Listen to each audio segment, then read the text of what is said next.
So ಏನು ಇದು hospital infection control ಅಂತ ಅದ್ರ ಬಗ್ಗೆ ಮಾತಾಡ್ತೀನಿ ನಾನಿವತ್ತು. ರೋಗಿಗಳು ಆಸ್ಪತ್ರೆಗೆ ಯಾಕೆ ಬರ್ತಾರೆ, ಅವರ ರೋಗನ ಟ್ರೀಟ್ಮೆಂಟ್ ತಗೊಳ್ಳೋದಕ್ಕೆ, ಹೇಗೆ ಆ ರೋಗದಿಂದ ಹೊರಗೆ ಬರಬೇಕು. ನಮ್ಮದು ಪರ್ಟಿಕ್ಯುಲರ್ಲಿ ಕ್ಯಾನ್ಸರ್ ಸೆಂಟರ್. ಸೊ ಇಲ್ಲಿ ಕ್ಯಾನ್ಸರ್ ಪೇಷಂಟ್ಸ್ ಬರ್ತಾರೆ ತಮ್ಮ ರೋಗವನ್ನು ಟ್ರೀಟ್ ಮಾಡಿಸ್ಕೊಳ್ಳೋದಕ್ಕೆ. ಏನಾಗುತ್ತೆ, ಹಾಸ್ಪಿಟ್ಲು ಬಂದಾಗ ಹಲವಾರು ಥರ ರೋಗಿಗಳು ಬರ್ತಾರೆ. ಕೆಲವರಿಗೆ ಸೋಂಕು ಅಂದರೆ ಇನ್ಫೆಕ್ಷನ್ ಇರುತ್ತೆ, ಯಾವುದಾದ್ರು ಬ್ಯಾಕ್ಟೀರಿಯಲ್ ಇನ್ಫೆಕ್ಷನ್ ಇರುತ್ತೆ, ಅಂದರೆ ಸೂಕ್ಷ್ಮ ಜೀವಾಣುಗಳು ಇರುತ್ತೆ ನಮ್ಮ ಸುತ್ತಮುತ್ತಲು, ನಮ್ಮ ದೇಹದ ಮೇಲೆ ಒಳಗೆ ಎಲ್ಲ. ಸೊ ಇದು ಸೋಂಕು ಅಥವಾ ಇನ್ಫೆಕ್ಷನ್ ಅಂತ ಕಾಸ್ ಮಾಡುತ್ತೆ. ಯಾವಾಗ ಈ ರೋಗಿಗಳು ನಮ್ಮ ಆಸ್ಪತ್ರೆಗೆ ಬರ್ತಾರೋ ಅವರಿಗೆ ಬೇರೆ ರೋಗಿಗಳಿಂದ ಈ ಥರ ಇನ್ಫೆಕ್ಷನ್ ಆ ಕಡೆ ಹರಡಬಹುದು, ಅವ್ರಿಗೆ ಬರಬಹುದು. ಅಥವಾ ಇಲ್ಲಿ ಬಂದಾಗ ಹಲವಾರು ಪ್ರೊಸೀಜರ್ಸ್ ನಾವು ಮಾಡ್ತೀವಿ. ಅಂದರೆ ಬಂದಿದ್ದ ತಕ್ಷಣ ಅವರಿಗೆ ಮೆಡಿಸಿನ್ಸ್ ಕೊಡೋದಕ್ಕೆ, ಡ್ರಗ್ಸ್ ಕೊಡೋದಕ್ಕೆ ಏನು IV ಲೈನ್ ಹಾಕ್ತಾರೆ. ಅಥವಾ ಅವರಿಗೆ ಉಸಿರಾಡೋಕ್ಕೆ ತೊಂದರೆ ಇದೆ ಅಂತ ಹೇಳಿದ್ರೆ ಟ್ಯೂಬ್ ಹಾಕಿಬಿಟ್ಟು ವೆಂಟಿಲೇಟರಿಗೆ ಹಾಕ್ತಾರೆ. ಅಥವಾ ಅವರಿಗೆ ಮೂತ್ರ ಹೋಗ್ತಾ ಇಲ್ಲ ಅಂತ ಹೇಳಿದರೆ ಕೆಥೇಟರ್ ಅಂತ ಹಾಕ್ತಾರೆ. ಸೊ ಈ ಥರ ಎಲ್ಲ ಮಾಡಬೇಕಾದ್ರೆ ಏನಾಗುತ್ತೆ ಅಂತ ಹೇಳಿದರೆ, ನಮ್ಮ ಹೊರಗಡೆ ಇರೋ ರೋಗಾಣುಗಳು, ಚಿಕ್ಕ ಸೂಕ್ಷ್ಮ ಜೀವಿಗಳು, ಅದು ನಮ್ಮ ಕಣ್ಣಿಗೆ ಕಾಣಿಸೋದಿಲ್ಲ, ಅದಕ್ಕೆ ಒಳಗೆ ನಮ್ಮ ಬಾಡಿ ಒಳಗೆ ಹೋಗೋಕ್ಕೆ ಒಂದು ದಾರಿ ಆಗುತ್ತೆ. ಇದು ಎಲ್ಲ ಮೂಲಕ ಅದು ನಮ್ಮ ಬಾಡಿ ಒಳಗೆ, ನಮ್ಮ ದೇಹದೊಳಗೆ ಸೇರಿಕೊಳ್ಳುತ್ತೆ. ಸೇರಿಕೊಂಡಾಗ ಏನಾಗುತ್ತೆ, ನಮ್ಮ ಇಮ್ಯುನಿಟಿ ಅಂದರೆ ನಮಗೆ ರೋಗ ಪ್ರತಿಶೋಧ ಶಕ್ತಿ ಕಡಿಮೆ. ಈಗ ಕ್ಯಾನ್ಸರ್ ಪೇಷಂಟ್ಸಿಗೆ ಎಸ್ಪೆಷಲಿ ಅವರಿಗೆ ಅದು ಸ್ವಲ್ಪ ಕಡಿಮೆ ಇರುತ್ತೆ. ಸೊ ಅಂಥ ಪೇಷಂಟ್ಸ್ ಒಳಗೆ ಈ ಜೀವಿಗಳು ಒಳಗೆ ಹೋದಾಗ ಏನಾಗುತ್ತೆ, ಅವರಿಗೆ ಸೋಂಕು ಅಥವಾ ಇನ್ಫೆಕ್ಷನ್ ಅಂತ ಬರುತ್ತೆ. ಅದು ಸೀರಿಯಸ್ ಆಗಿಬಿಟ್ಟು ಅವರು ICU ಎಲ್ಲ ಅಡ್ಮಿಟ್ ಆಗುವಂಥ ಪರಿಸ್ಥಿತಿ ಬರುತ್ತೆ. ಈ ಹಾಸ್ಪಿಟಲ್ ಇನ್ಫೆಕ್ಷನ್ ಕಂಟ್ರೋಲ್ ಅಂದರೆ ನಾವೇನು ಮಾಡ್ತೀವಿ ಅಂದರೆ, ಈ ಥರ ಇನ್ಫೆಕ್ಷನ್, ಈ ಥರ ಸೋಂಕು ಒಬ್ಬರಿಂದ ಒಬ್ಬರಿಗೆ ಹರಡಬಾರ್ದು, ಅಥವಾ ಈ ಥರ ಈ IV ಲೈನ್ಸ್ ಅಥವಾ ಈ ಕೆಥೆಟರ್ ಮೂಲಕ ಅದು ಒಳಗೆ ನಮ್ಮ ದೇಹದೊಳಗೆ ಬರಬಾರ್ದು. ಈ ಥರ ಇದಕ್ಕೋಸ್ಕರ ಏನೇನು ಮಾಡಬಹುದು ಅನ್ನೋದನ್ನು ಒಂದು ಮಾಹಿತಿ ಮತ್ತು ತರಬೇತಿಯನ್ನು ಕೊಡ್ತೀವಿ ನಮ್ಮ ಸ್ಟಾಫ್ಗಳಿಗೆ. ಯಾವ ರೀತಿ ಪೇಷಂಟ್ಸನ್ನು ನೀವು ನೋಡ್ಕೋಬೇಕು, ಅದಕ್ಕೋಸ್ಕರ ಏನೇನು ಮಾಡಬಹುದು ಅಂಥದನ್ನು ನಾವು ಹೇಳ್ಕೊಡ್ತೀವಿ. ಇದು ನಮ್ಮ ಸ್ಟಾಫ್ಸ್ ಮಾತ್ರ ಅಲ್ಲ, ರೋಗಿಗಳು ಮತ್ತು ಅವ್ರ ಜೊತೆ ಬರೋ ಫ್ಯಾಮಿಲಿ ಮೆಂಬರ್ಸ್, ಅವ್ರ ಜೊತೆ ಅವ್ರ ಫ್ಯಾಮಿಲಿಯವ್ರು ಇರ್ತಾರೆ ಅವ್ರ ಜೊತೆ ಅಲ್ವಾ. ಸೊ ಅವರಿಗೂ ಕೂಡ ನಾವು ಹೇಳ್ಕೊಡ್ತೀವಿ, ನೀವು ಯಾವ ಥರ ರೋಗಿಗಳನ್ನ ನೋಡ್ಕೋಬೇಕು, ಅವರಿಗೆ ಯಾವುದು ಸೋಂಕು ಬರ್ದಂಗೆ ಇರೋದಕ್ಕೆ. ಸೊ ಇದನ್ನು ನಾವು ಹಾಸ್ಪಿಟಲ್ ಇನ್ಫೆಕ್ಷನ್ ಕಂಟ್ರೋಲ್ ಕಮಿಟಿ ಅಂತ ಇರುತ್ತೆ. ಎಲ್ಲ ಡಿಪಾರ್ಟ್ಮೆಂಟಿಂದನೂ ಒಬ್ಬೊಬ್ಬರು ಮೆಂಬರ್ ಅದರೊಳಗೆ ಇರ್ತಾರೆ. ಸೊ ಇವ್ರನ್ನೆಲ್ಲ ಸೇರ್ಕೊಂಡ್ಬಿಟ್ಟು ನಾವು ಹೇಗೆ ಸ್ವಚ್ಛತೆಯನ್ನು ಹೇಗೆ ನಮಗೆ ಇದನ್ನೆಲ್ಲ ಹೆಂಗೆ ತಡಿಬೋದು, ಮೇಯ್ನಾಗಿ ನಾವು ಸ್ವಚ್ಛತೆಯನ್ನು ನೋಡ್ಕೋಬೇಕು. ಒಂದು, ನಮ್ಮ ನಾವು ಕೈ ತಾನೇ ಎಲ್ಲದಕ್ಕೂ ಯೂಸ್ ಮಾಡೋದು, ಎಲ್ಲ ಮುಟ್ಟೋದಕ್ಕೆ, ಪೇಷಂಟ್ ಮುಟ್ಟೋದಕ್ಕಾಗಲಿ ಏನಕ್ಕಾದ್ರೂ ನಾವು ಕೈನೇ ಜಾಸ್ತಿ ಯೂಸ್ ಮಾಡೋದು. ಸೊ ಕೈ ಸ್ವಚ್ಛತೆಯಾಗಿ ಇಟ್ಕೊಳ್ಳೋದು ತುಂಬ ತುಂಬ ಇಂಪಾರ್ಟೆಂಟು. ಸೊ ಈಗ ರೋಗಿ ಹತ್ರ ಹೋಗಿ ಅವ್ರನ್ನ ಮುಟ್ಟೋಕ್ಕೂ ಮುಂಚೆ ಏನಾಗಿರುತ್ತೆ, ನನ್ನ ಕೈ ಎಷ್ಟೇ ಸ್ವಚ್ಛ ನೋಡೋದಕ್ಕೆ ಕ್ಲೀನ್ ಇದ್ದರೂ ಕೂಡ ಅಲ್ಲಿ ಹಲವಾರು ಈ ಚಿಕ್ಕ ಸೂಕ್ಷ್ಮ ಜೀವಿಗಳು ಇರುತ್ತೆ ಅಲ್ವಾ. ಸೊ ಅದು ಅವರಿಗೆ ಹೋಗ್ದಂಗೆ ಇರಬೇಕು ಅಂತ ಹೇಳಿದರೆ, ನಾನು ಕೈಯನ್ನು ಮಧ್ಯದಲ್ಲಿ ಸೋಪ್ ಅಥವಾ ವಾಟರ್ ಹಾಕಿಬಿಟ್ಟು ಕೈ ತೊಳ್ಕೊಬೋದು, ಅಥವಾ ಸ್ಯಾನಿಟೈಸರ್ಸ್ ಅಂತ ಸಿಗುತ್ತೆ. ಸೊ ಅದನ್ನು ಯೂಸ್ ಮಾಡ್ತೀವಿ ನಾವು. ಅದನ್ನು ಮಾಡಿದಾಗ ನನ್ನ ಕೈಯಲ್ಲಿರೋ ಆ ಸೂಕ್ಷ್ಮ ಜೀವಿಗಳೆಲ್ಲ ಸತ್ತೋಗುತ್ತೆ. ಸೊ ಆವಾಗ ಹೋಗಿ ರೋಗಿಗಳನ್ನ ಮುಟ್ಟೋದ್ರಿಂದ ಏನಾಗುತ್ತೆ, ನಮ್ಮ ಕೈಯಲ್ಲಿರೋದೆಲ್ಲ ಅವ್ರಿಗೆ ಬರೋದಿಲ್ಲ. ಸೊ ಅದು ಒಂದು ರೀತಿ. ಮುಟ್ಟೋಕ್ಕೂ ಮುಂಚೆ ಸ್ಯಾನಿಟೈಸ್ ಮಾಡ್ತೀವಿ, ಅಥವಾ ಗ್ಲೌಸ್ ಹಾಕೋತೀವಿ. ಗ್ಲೌಸ್ ಹಾಕ್ಕೊಂಡ್ರೂ ಅಷ್ಟೇ, ಬೇರೆ ಏನು ಅವರಿಗೆ ತಲುಪೋದಿಲ್ಲ. ಆ ಥರ ಅವ್ರನ್ನ ಮುಟ್ಟಿದ ಮೇಲೆ ಕೂಡ ನಾವು ಮತ್ತೊಂದು ಸತಿ ಕೈನ ವಾಶ್ ಮಾಡ್ಕೋತೀವಿ ಅಥವಾ ಸ್ಯಾನಿಟೈಸ್ ಮಾಡ್ಕೋತೀವಿ. ಏಕೆಂದರೆ ಅವರಲ್ಲಿರೋ ರೋಗಾಣುಗಳನ್ನ ನಾವು ತೊಗೊಂಡು ಬೇರೆಯವರಿಗೆ ಯಾರಿಗೂ ಸ್ಪ್ರೆಡ್ ಮಾಡಬಾರ್ದು. ಸೊ ಹ್ಯಾಂಡ್ ಹೈಜೀನ್ ಅಂತ ಹೇಳ್ತೀವಿ, ಅದು ತುಂಬಾ ಇಂಪಾರ್ಟೆಂಟ್. ಏಕೆಂದರೆ ಸುಮಾರು ರೋಗಗಳು, ಈ ಸೋಂಕುಗಳು ಸ್ಪ್ರೆಡ್ ಆಗೋದೇ ಕೈಯಿಂದ.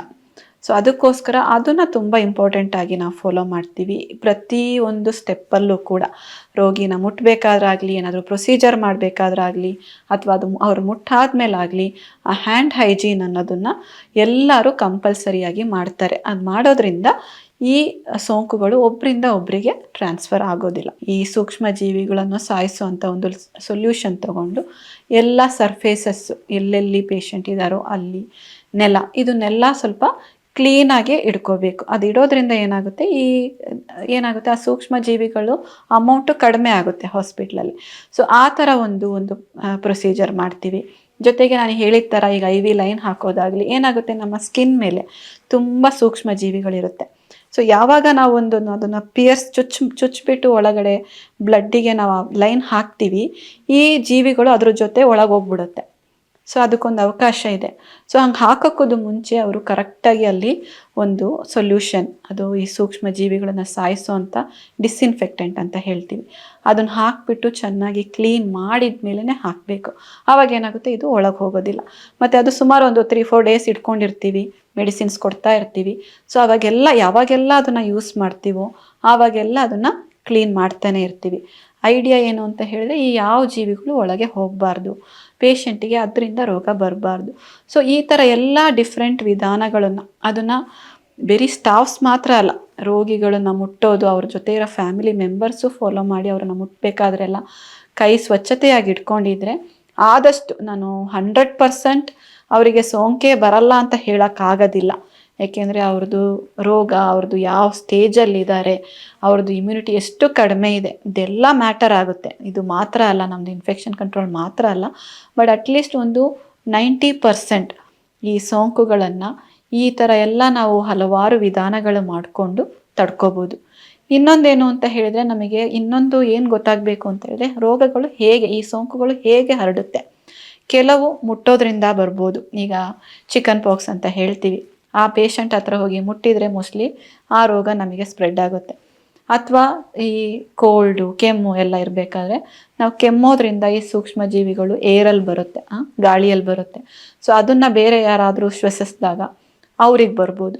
ಸೊ ಈ ಥರ ಹಲವಾರು ಡಿಫ್ರೆಂಟ್ ವೇಸ್, ಅಂದರೆ ಏನಂತ ಬೇರೆ ವಿಧಾನಗಳಿಂದ ರೋಗಗಳು ಸ್ಪ್ರೆಡ್ ಆಗುತ್ತೆ.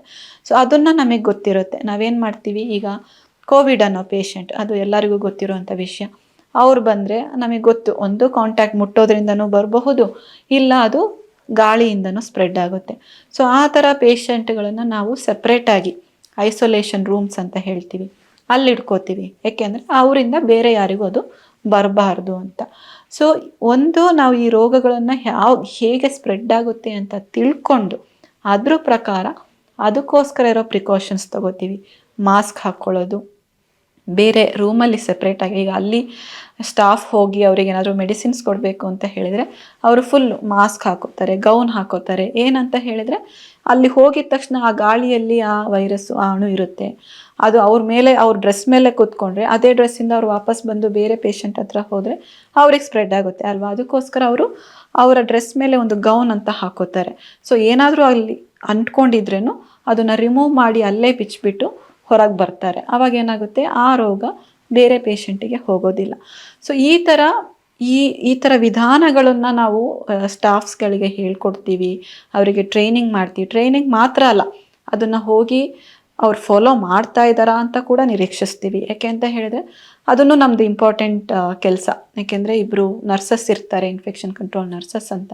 ಅವರೆಲ್ಲ ಕಡೆ ಹೋಗಿಬಿಟ್ಟು ಈ ಎಲ್ಲ ವಿಧಾನಗಳು ಅದೇ ಥರ ಫಾಲೋ ಆಗ್ತಾ ಇದೆಯಾ, ಎಲ್ಲಾದರೂ ಏನಾದರೂ ಪ್ರಾಬ್ಲಮ್ ಇತ್ತು ಅಂದರೆ ಅವ್ರಿಗೆ ಹೆಲ್ಪ್ ಮಾಡೋದು, ಇದೆಲ್ಲನೂ ಕೂಡ ಮಾಡ್ತಾರೆ. ಅದೇ ತರಹ ಪೇಷಂಟ್ ಅಟೆಂಡರಿಗೂ ಅವರು ಟ್ರೈನಿಂಗ್ ಕೊಡ್ತಾರೆ.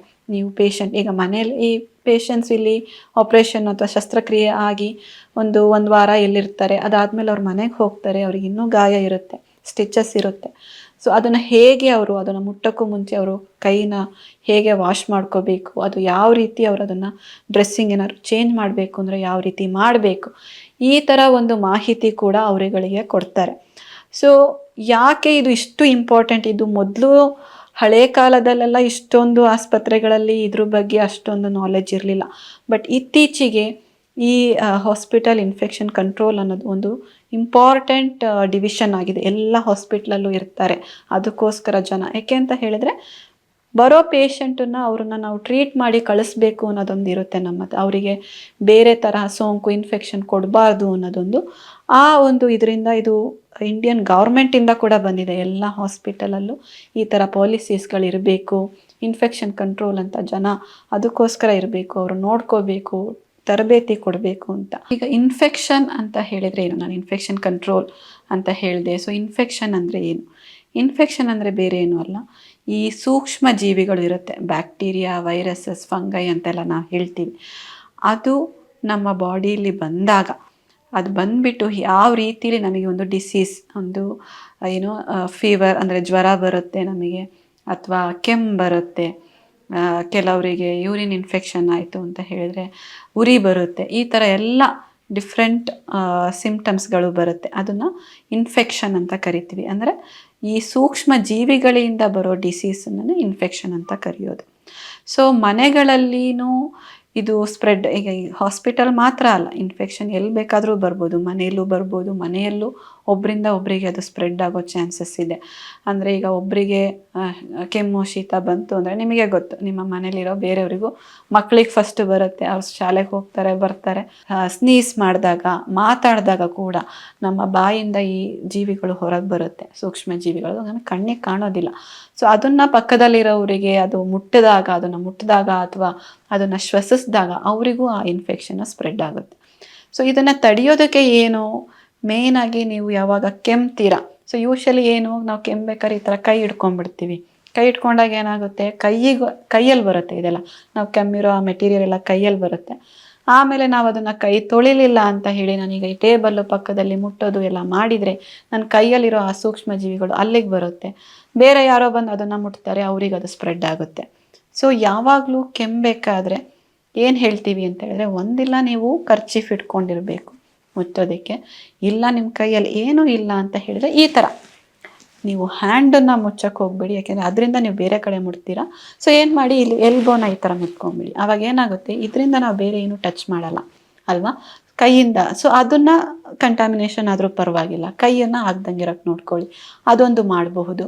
ಮತ್ತು ಈ ಏನು ಮಾಸ್ಕ್, ಈಗ ಹೇಳ್ತೀವಿ ಎಲ್ಲರೂ ಕೆಮ್ಮಿರೋರಿಗೆ ಎಲ್ಲದಕ್ಕೂ ಮಾಸ್ಕ್ ಹಾಕ್ಕೊಳ್ಳಿ. ಮೇಯ್ನಾಗಿ ಏನು, ಅದು ಜಾಸ್ತಿ ಹೊರಗಡೆ ಸ್ಪ್ರೆಡ್ ಆಗ್ದಂಗಿರೋಕ್ಕೋಸ್ಕರ. ಒಂದ್ಸತಿ ಅದು ಬಂದು ಏರಲ್ಲಿ ಬಂದುಬಿಟ್ರೆ ಎಲ್ಲರಿಗೂ ಸ್ಪ್ರೆಡ್ ಆಗುತ್ತೆ, ಅದಕ್ಕೋಸ್ಕರ ಏನು ನಾವೊಂದು ಮಾಸ್ಕ್ ಹಾಕ್ಕೊಳ್ಳಿ ಅಂತ ಹೇಳ್ತೀವಿ. ಸೊ ಆಮೇಲೆ ಫ್ರೀಕ್ವೆಂಟಾಗಿ ಕೈ ವಾಶ್ ಮಾಡ್ಕೋತಾರೆ, ಏಕೆಂದರೆ ಎಲ್ಲ ಸರ್ಫೇಸ್ ಅವ್ರು ಕೆಮ್ಮಿದಾಗ ಅಥವಾ ಮಾತಾಡಿದಾಗ, ಈಗ ನಾನು ಮಾತಾಡ್ತಾ ಇರಬೇಕಾದ್ರೆ ತಾನೆ ನನ್ನ ಬಾಯಿಂದ ಬರೋದು ಇಲ್ಲಿ ಪಕ್ಕ ಎಲ್ಲ ಇರುತ್ತೆ ಅಲ್ವಾ. ಸೊ ಅದನ್ನು ನೀವು ಕ್ಲೀನಾಗಿ ಅದನ್ನೆಲ್ಲ ಮುಟ್ಟೋದು ಎಲ್ಲ ಮಾಡ್ತಾನೆ ಇರ್ತೀರ. ಟೇಬಲ್ ಮುಟ್ತೀವಿ, ಚೇರ್ ಮುಟ್ತೀವಿ, ನಮ್ಮ ಮೊಬೈಲ್ಗಳನ್ನ ನಾವು ಮುಟ್ತಾನೆ ಇರ್ತೀವಿ, ಅಲ್ಲೆಲ್ಲ ಈ ಸೂಕ್ಷ್ಮ ಜೀವಿಗಳಿರುತ್ತೆ. ಸೊ ಏನು ಮಾಡೋದು, ಫ್ರೀಕ್ವೆಂಟಾಗಿ ನಿಮ್ಮ ಕೈನ ನೀವು ವಾಶ್ ಮಾಡ್ಕೋತಾ ಇದ್ದರೆ ಅದರಿಂದ ನೀವು ಸ್ವಂತ ಆಗಿನೂ ನಿಮಗೆ ಇನ್ಫೆಕ್ಷನ್ ಆಗೋದು ಕಡಿಮೆ ಆಗುತ್ತೆ, ಬೇರೆಯವ್ರಿಗೆ ಸ್ಪ್ರೆಡ್ ಆಗೋದು ಕಡಿಮೆ ಆಗುತ್ತೆ. ಸೊ ಅದನ್ನು ಒಂದು ಮುಖ್ಯವಾಗಿ ಸ್ವಚ್ಛತೆಯನ್ನು ಮೇಂಟೈನ್ ಮಾಡೋದು, ಹಾಗೆ ನಿಮ್ಮ ಕೈಗಳನ್ನು ಫ್ರೀಕ್ವೆಂಟಾಗಿ ತೊಳಿತಾ ಇರೋದು. ಜೊತೆಗೆ ಈ ಥರ ಕೆಮ್ಮು ಈ ಥರ ಎಲ್ಲ ಇದ್ದಾಗ ಆದಷ್ಟು ಹೊರಗೆ ಬೇರೆಯವ್ರ ಜೊತೆ ಹೋಗಿ ಅದೆಲ್ಲ ಸ್ವಲ್ಪ ಕಡಿಮೆ ಮಾಡಬೇಕಾಗುತ್ತೆ. ಆದಷ್ಟು ಮನೇಲೇ ಇರಿ, ಅಂದರೆ ಬೇರೆಯವರಿಗೆ ಸ್ಪ್ರೆಡ್ ಆಗ್ದಂಗಿರೋಕ್ಕೆ ಆ ಥರ ಒಂದು ಡಿಸ್ಟೆನ್ಸ್ ಮೇಂಟೈನ್ ಮಾಡೋದು. ಮನೇಲಿ ಕೂಡ ಮನೇಲಿ ಈಗ ನಿಮ್ಮ ಮನೇಲಿ ಯಾವ್ದಾದ್ರು ವಯಸ್ಸಾಗಿರೋರು ಇರ್ತಾರೆ, ಅವ್ರದ್ದು ಇಮ್ಯುನಿಟಿ, ಅವ್ರದ್ದು ರೋಗ ಪ್ರತಿರೋಧಕ ಶಕ್ತಿ ಕಡಿಮೆ ಇರುತ್ತೆ.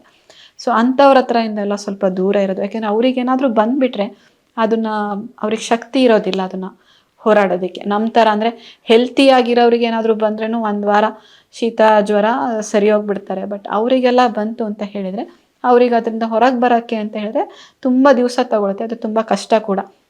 ಒಂದೊಂದು ಸತಿ ಆಸ್ಪತ್ರೆಯಲ್ಲಿ ಅಡ್ಮಿಟ್ ಕೂಡ ಮಾಡಬೇಕಾಗಿ ಬರುತ್ತೆ. ಸೊ ಆ ಥರ ಆಗ್ದಂಗೆ ಅವ್ರ ಹತ್ರ ಹೋಗ್ದಂಗೆ ಇರೋದು.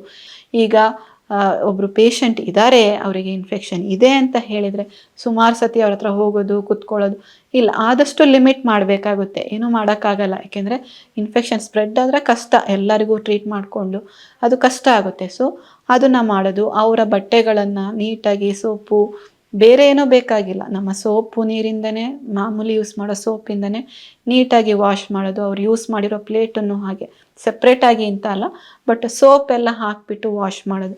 ಈ ಥರ ಎಲ್ಲ ಮಾಡೋದ್ರಿಂದ ಬೇರೆಯವರಿಗೆ, ಮನೇಲಿರೋರು ಬೇರೆಯವರಿಗೂ ಕೂಡ ಇನ್ಫೆಕ್ಷನ್ ಬರ್ದಂಗೆ ನೋಡ್ಕೋಬೋದು. ಸೊ ಅದನ್ನು ಫಸ್ಟು ಅರ್ಥ ಮಾಡ್ಕೊಳ್ಳಿ, ಇನ್ಫೆಕ್ಷನ್ ಆಗಿದೆ ಅಂತ. ಅದ್ರ ಪ್ರಕಾರ ನಿಮಗೆ ಈ ಥರ ಸ್ವಚ್ಛತೆಯನ್ನು ಮೇಂಟೈನ್ ಮಾಡ್ಕೊಳ್ಳೋದು ಮಾಡಿದರೆ ತುಂಬ ರೋಗಗಳು 90% ರೋಗಗಳು ಸ್ಪ್ರೆಡ್ ಆಗೋದಿಲ್ಲ.